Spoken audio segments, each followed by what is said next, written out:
Today, we are going to tackle a concept from a 13th century Zen master named Dogen that might just flip your entire understanding of reality on its head. We're going to explore his absolutely radical idea of time, and we're drawing from Joan Stamball's incredible work, Impermanence is Buddha Nature. But to even begin to wrap our heads around Dogen's 800-year-old solution, we've got to start with a very modern problem. A problem I think we all feel: our own anxious relationship with time. I mean, seriously, do you ever get that feeling? That nagging sense that the clock is just always ticking down? That moments are here and then, poof, they're gone? It's this universal anxiety, right? But what if I told you that entire feeling is based on a massive misunderstanding of what time even is? And that brings us to Dogen. Now, he was a thinker who was wrestling with a huge question, a kind of spiritual paradox that really drove his entire life's work. It wasn't just about time slipping away. For him, it was about the very nature of our existence and what our purpose is within it. Okay, so this was Dogen's big question, his personal koan. Let me break it down. If we already have this Buddha nature, our true enlightened state, built right into us, then why on earth do we need to work so hard, to meditate, to do all this strenuous practice? I mean, what's the point? This question bothered him so much that it sent him all the way from Japan to China, just looking for an answer. And what he found, well, it changed everything. The answer he finally landed on was, wow. It wasn't a simple solution, it was a complete reframing of reality itself. Now, to get what a breakthrough this was, we first have to look at the traditional view he was pushing back against. So in a lot of Buddhist thought, you've got these two big ideas. On one side, you have samsara. You can think of this as the messy world of suffering, the endless hamster wheel of birth and death that we're all stuck on.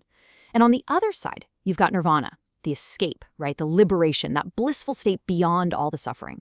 And the whole goal was pretty simple: get from samsara to nirvana. But Dogen comes along and basically blows that whole idea up. He argues that there is no other side to get to. Get this, samsara is nirvana. The cycles of birth and death, the messiness, the impermanence, that's not something to escape from. It is the very place where we find liberation. The way out, he realized, is to go deeper in. So, how is that even possible?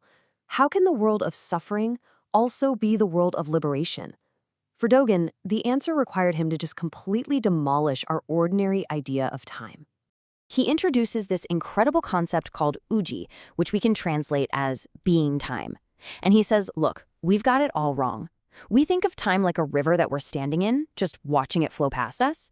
But Dogen says, nope, you've got it backward. You are not in the river, you are the river. That mountain over there, it's the river too. Everything that exists doesn't just pass through time. Everything that exists is time. And he explains this in this really beautiful, almost poetic way. He shows how everything is just an expression of this being time. He writes that being time is, for one moment, a pillar or a lantern. The object isn't just existing in the moment, its very being is that moment. And then, for the next moment, being time is just ordinary people, what he calls the sons of Zhang and Li. Your very existence, right now, as you're listening to this, isn't separate from time. Your being is this very moment of time. And it just keeps expanding outwards. The entire cosmos, the earth and the sky, in this very instant, is being time. So you see, there's no separate, independent timeline flowing along. There's just the dynamic, momentary arising of all things. And that arising, that is time itself. Now, to make this even clearer, Dogen uses this powerful analogy of a man in a boat. Okay, so picture this. The man is actively steering and pulling the boat, but at the exact same time, he is being passively carried by it. He can't exist in that moment apart from the boat, and his actions are what make it a boat on a journey. They're a single, unified thing. And here is the key takeaway.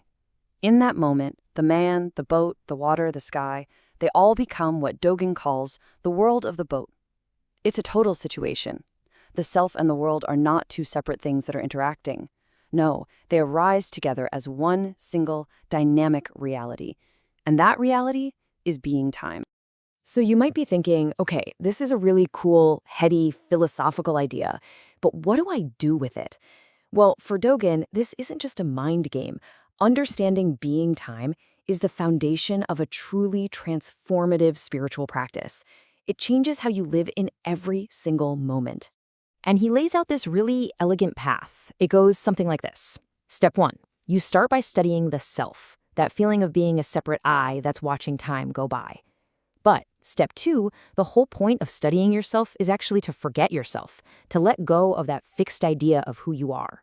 Then, step 3, when you do that, you become confirmed by all things, and you realize, oh, I'm one with the world of the boat. The final step is to cast off body and mind, to completely dissolve that illusion of being separate. And this reveals the true goal.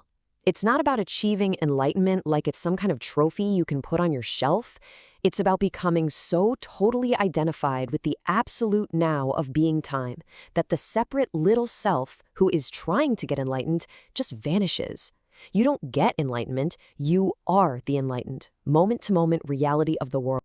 So ultimately, Dogen's philosophy doesn't really give us a neat and tidy answer to his original question about practice. Instead, it does something way more clever. It dissolves the question itself by showing us that its whole premise was wrong from the start. You know, there's this fantastic anecdote about the writer Gertrude Stein on her deathbed. She asked this very question, and it just perfectly captures the spirit of what Dogen discovered. The problem wasn't finding the answer to why we have to practice. The problem was the question itself, which assumed we were separate from Buddha nature, that our lives were separate from enlightenment. Dogen realized the whole question needed to be reframed. And this brings us right back here, to you. If Dogen is right, if time isn't a river flying past you, but is instead the very fabric of your being in this exact moment, if there was only this world of the boat, then where are you right now? What is this moment if it's not some fleeting point on a line, but the totality of everything arising as you? That's the real question Dogen leaves us with.